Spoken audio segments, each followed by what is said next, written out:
we are divine beings of light, and we have purpose, and we have dignity, and we don't need to be ashamed of who we are. We don't need to think of ourselves as something less than this divine energy embodied in a human form, because we go through the veil of amnesia before we come to this experience in this lifetime. And when we come to Earth, we forget everything about who we are.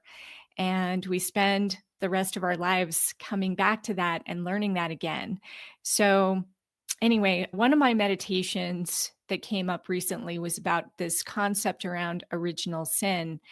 And my guides were pretty adamant that I share this and just help you to understand maybe a different perspective, or something that maybe it's embedded deep in your subconscious. Definitely the collective unconscious has this sense of guilt and shame, which is a low vibration, right? It's not where we want to go in terms of our ascension and in terms of our spiritual growth. We need to come back into our empowerment, and we need to come back into that love vibration, that love energy, and that divine perfection. I want to just share a little bit about the definitions of original sin and where it comes from. So I hope that sounds interesting to you. Definitely one that will probably create some controversy out there, but it is what it is, right? Okay. And I'm not like a Bible quote person or anything like that, but I did look up in the dictionary, okay, the New World Encyclopedia. Okay, so here's the definition of original sin.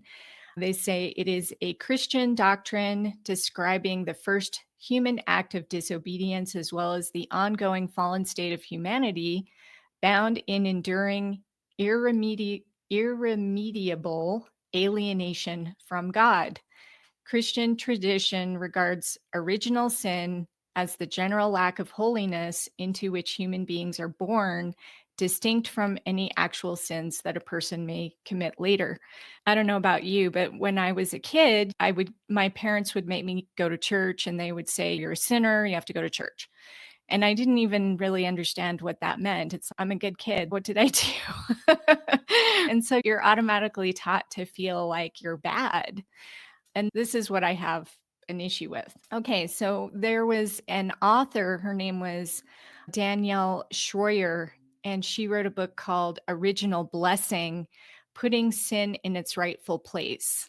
According to her, she talks about how this concept of original sin is a theological construct.